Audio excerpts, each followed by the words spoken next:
Good afternoon, and thank you for being here at the School of Nursing at York University. I'd like to welcome Deputy Premier and Minister of Health, the Honourable Sylvia Jones, Parliamentary Assistant Anand, and of course, York's President Rhonda Lenton here today. As we begin this afternoon's event, I'd like to take this time to recognise that many Indigenous nations have long-standing relationships with the territories upon which York University campuses are located that precede the establishment of York University. I acknowledge York's presence on the traditional territory of many Indigenous nations. The area known as Takaranto has been caretaken by the Anishinaabeg Nation, the Haudenosaunee Confederacy, and the Huron-Wendat. It is now home to many First Nation, Inuit, and Métis communities. I acknowledge the current treaty holders, the Mississaugas of the Credit First Nation. This territory is subject of the Dish with One Spoon Wampum Belt Covenant, an agreement to peaceably share and care for the Great Lake region. As you know, York has a long history of educating Ontario's healthcare workers, and I'm so pleased that we're gathered here today to learn more about how our university can contribute to the expansion of that workforce with the support of this government. I'd now like to welcome Minister Jones to the podium.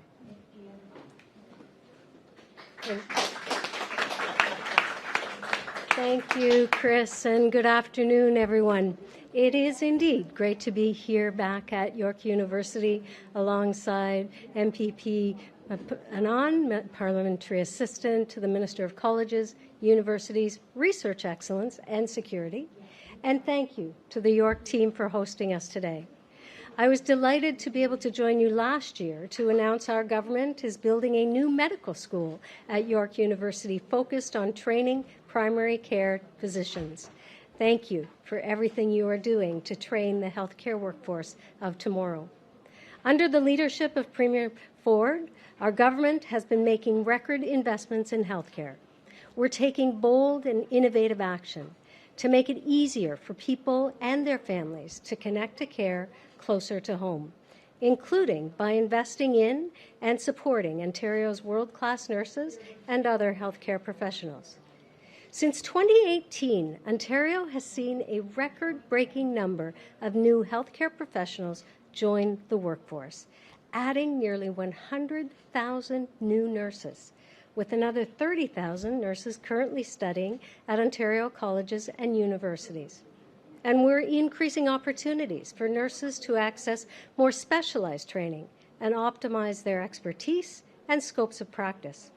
But we're not stopping there. Today, I am pleased to announce our government is building on our progress to continue to expand the nursing workforce by investing over $4.2 million to expand nursing education across Ontario. This will improve access to care by ensuring more nurses are trained and ready to work in communities across the province, ensuring Ontarians can connect to the care they need no matter where they live, while also supporting the next generation of healthcare professionals. Through our investment, we are supporting the launch of an accelerated registered nursing degree program right here at York University in Toronto, as well as at Conestoga College in Kitchener, St. Lawrence College in Kingston, and Western University in London. This will allow students to complete their undergraduate program within 3 to 3.5 years instead of the standard 4 years, enabling nurses to enter the workforce sooner. Additionally, our government is supporting the inclusion of RN prescribing education into the undergrad nursing curriculum at Georgian College in Barrie, Humber Polytechnique in Toronto, and the University of Windsor, by enabling nurses to play a greater role in patient care by prescribing medication. This will make Ontario the first jurisdiction in Canada to include RN prescribing in undergraduate programs. Since expanding the role of registered nurses to prescribe medications, over 650 registered nurses have already completed the training and are now authorized to prescribe. To support access to healthcare in Northern and rural Ontario, we are expanding capacity for nursing programs at Confederation College in Thunder Bay and Cambrian College in Sudbury, helping to increase enrollment and create new clinical placement opportunities by adding 50 new registered practical nursing seats at Confederation College and 17 at Cambrian College. And, as announced in our 2025 budget, we are supporting an enrollment increase of over 2,200 nursing spaces at publicly assisted colleges and universities.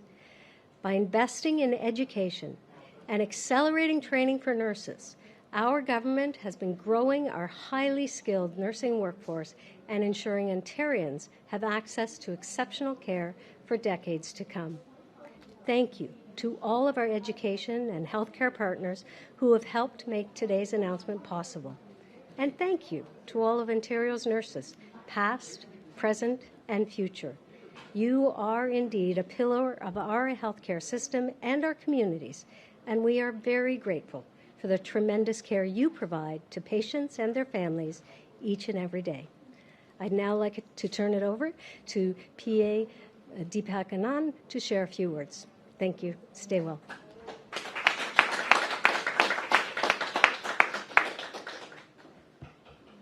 Thank you, Minister Jones. It's always a pleasure to come back to York University, my alma mater. And before I start, what a wonderful news. I might be sharing some of the words which Minister has said. Minister, you're doing an incredible job. Big round of applause for you. As the Parliamentary Assistant to the Minister of Colleges, Universities, Research, Excellence, Security, it is my pleasure to be here with President Lenton, Minister Jones, and Dr. Ardern. And as an alumnus of York University, it is great to be back on campus. As we all know, nurses are the backbone of our healthcare system. They're the hand to hold in the moments of fear, the voices that calm pain, and the skilled experts who deliver life-saving care when we need it most. We had the opportunity to meet many of the students here, and we can feel it and see it firsthand. That is why our government is taking decisive action to bring more nurses to our healthcare settings. As Minister shared, we are investing $4.2 million to launch accelerated registered nursing program, including RN prescribing education into undergraduate nursing curriculum and expand nursing seats in Ontario's north. These critical programs will get more nurses into our communities faster, equipped with even more skills to deliver excellent, connected healthcare to people in Ontario. Our government is going to continue to support our healthcare system and supporting nurses. As announced in Budget 2025, we're also investing nearly $57 million to continue expanding nursing enrollment in colleges and universities. We're funding more than 2,200 additional nursing seats to strengthen and protect our healthcare system and address Ontario's need for nurses now and years to come. Every day across our province, our colleges and universities are building our future workforce, a workforce that is dynamic, highly skilled, and ready to drive our key industries forward. I want to take a moment to thank all our colleges and universities for their dedication, for ensuring Ontario has the best and the brightest healthcare workers. Big thank you goes to all the staff, administrators, and students at the province, colleges, and universities. And we're thankful to our media partners for coming here and sharing this news with the rest of the province. As our government has said, we'll do whatever it takes to protect Ontario. That includes protecting our healthcare and our pipeline of excellent healthcare workers. So thank you so much.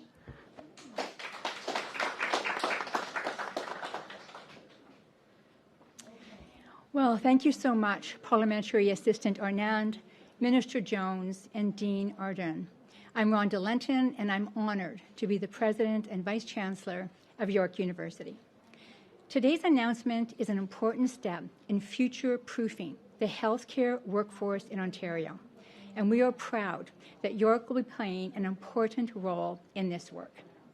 We are uniquely positioned to contribute to reducing the nursing workforce shortage in Ontario with our long history of educating healthcare workers and our emphasis on innovative program design and delivery. As an institution focused on providing a broad socio-demographic of students with access to a high-quality education, we are particularly excited about the chance to design this accelerated program to meet the needs of our diverse student population. Our core values of equity, diversity, inclusion, and social justice drive us to address our students' needs through implementing innovative experiential learning opportunities, systems, and support for their success. And this new program will certainly further support this vital work. With this new accelerated option, York will be able to graduate more nurses in a shorter period of time, helping to tackle the shortage as soon as possible. All nursing students will also have access to new and innovative ways of learning, including augmented reality and virtual reality simulation experiences in all of the clinical courses we offer. These AR and VR simulations will allow our students to learn how to care for people with healthcare needs that may be difficult to participate in during their clinical practicums, especially in a condensed timeline. Imagine a newly registered nurse already having experience caring for a person in cardiac arrest, or a person delivering a baby, or experiencing mental health issues. That is what the integration of new technologies will allow. A new cohort of urgently needed nurses who have not only have the knowledge to meet the healthcare needs for Ontarians, but also experienced in some of the most stressful aspects of the work. Once again, I'd like to thank Minister Jones and the Ford government for this investment in the future of care for Ontarians and for putting their trust in York University to deliver this new and innovative program. Thank you all so much for being here today. We look forward to our continued collaboration.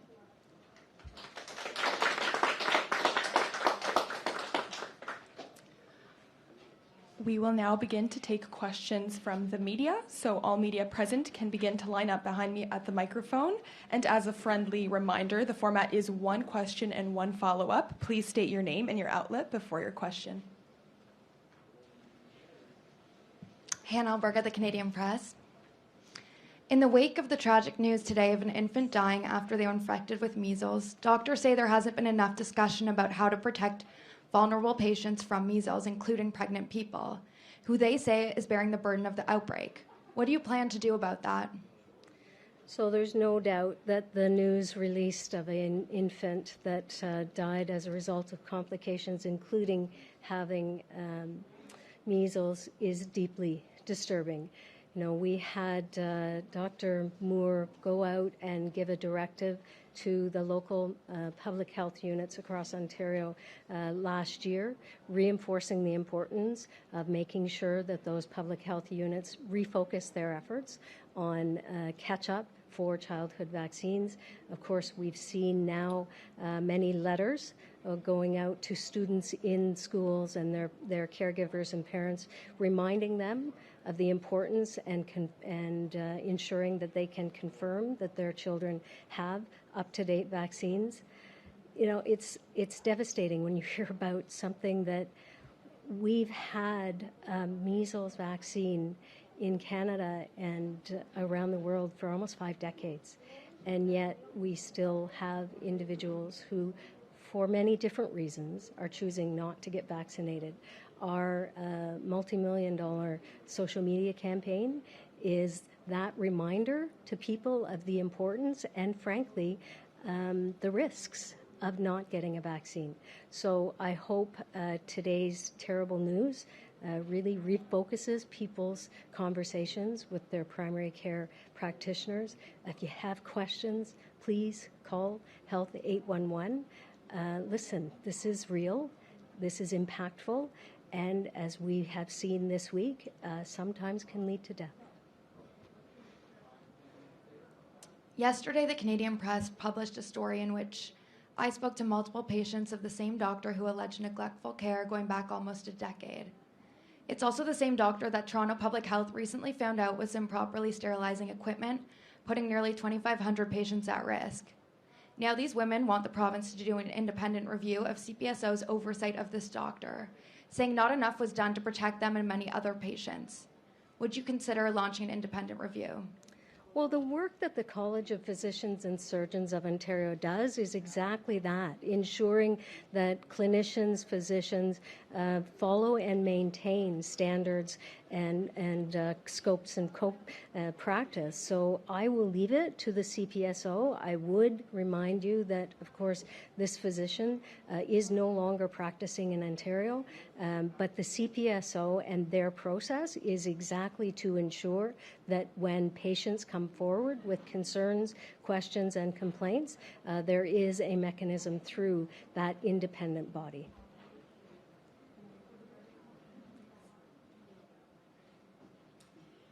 Hi, we received new numbers from the Office of the Chief Coroner on opioid deaths, and opioid deaths in Ontario have more than tripled in the last decade.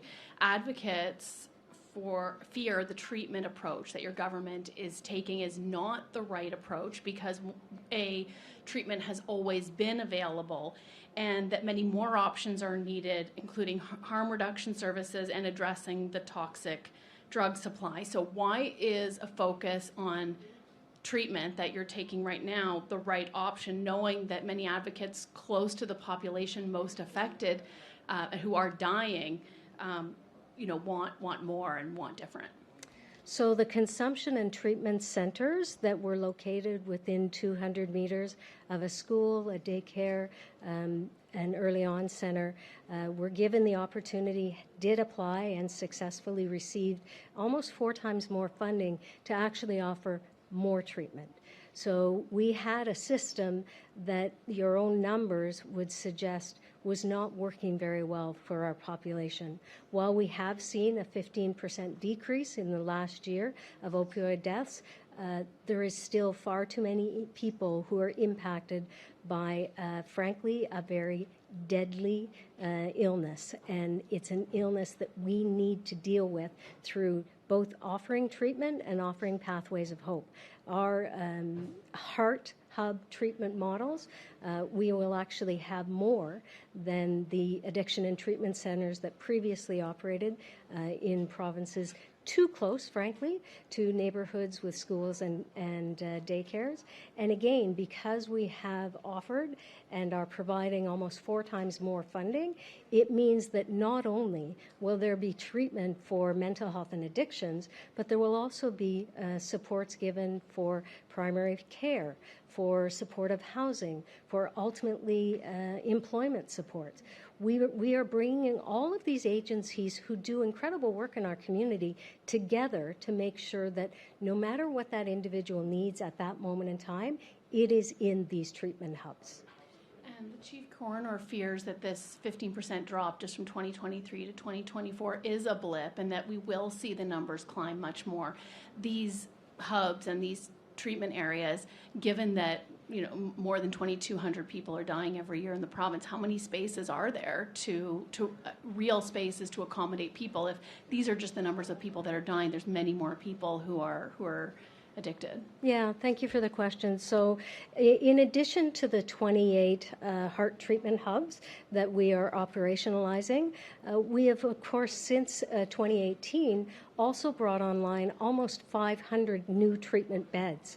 There's no doubt that when we see deadly use of these substances, that we need to do better. I don't want to see numbers in the 2000s. I am obviously heartened by the decrease of 15%, but I'm not going to suggest that we are over this. When we have people who get addicted to, frankly, deadly substances, we need as a province and a society to be able to offer them hope. The other piece that we haven't talked enough about is our youth wellness hubs. So for those young people who are perhaps experimenting or wanting to find out more, getting to them sooner so that we don't have these deadly addictions take hold and basically take over people's lives is a really important piece that we also need to focus on.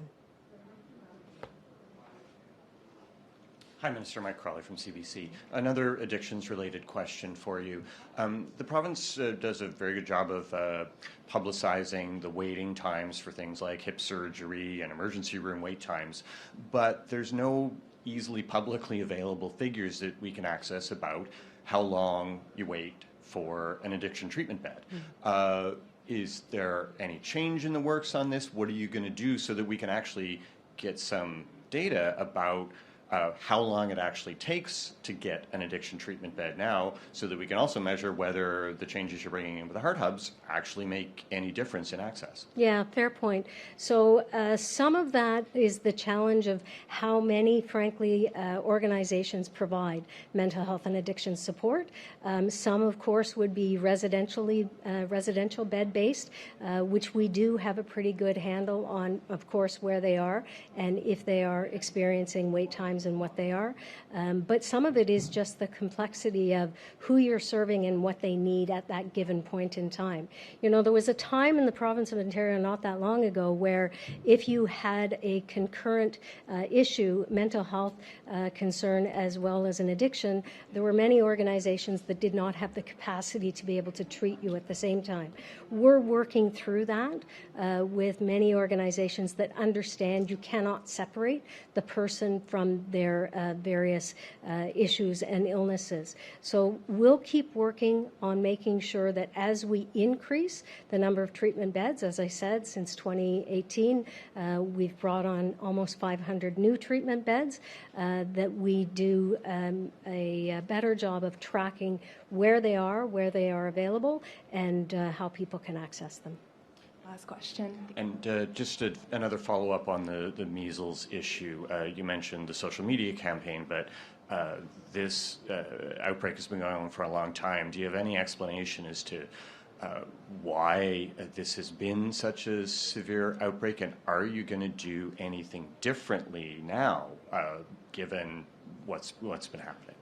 So I want to be clear what we've already done. So in the fall, a directive was issued to all of the public health units across Ontario to refocus their efforts and make sure that they were concentrating on catching up on childhood vaccines. We ordered additional measles vaccines in February to make sure that there was access, no matter if you were going through a public health unit or a primary care practitioner. We have, as I mentioned, the social media campaign.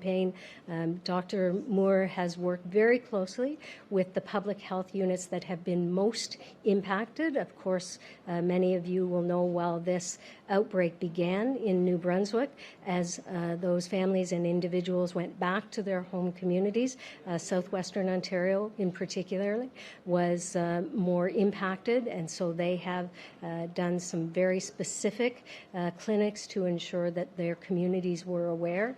But again, I will reinforce, for a vaccine that is been used for almost 5 decades and is almost 100% protecting individuals, for those who cannot get a vaccine because of allergies or other reasons, it's really important that people take those serious conversations. As I said, call Health 811, call your public health unit, have a conversation with your primary care practitioner, because this really can save other people's lives as well as our most vulnerable children. That concludes our media availability. Thank you all for attending.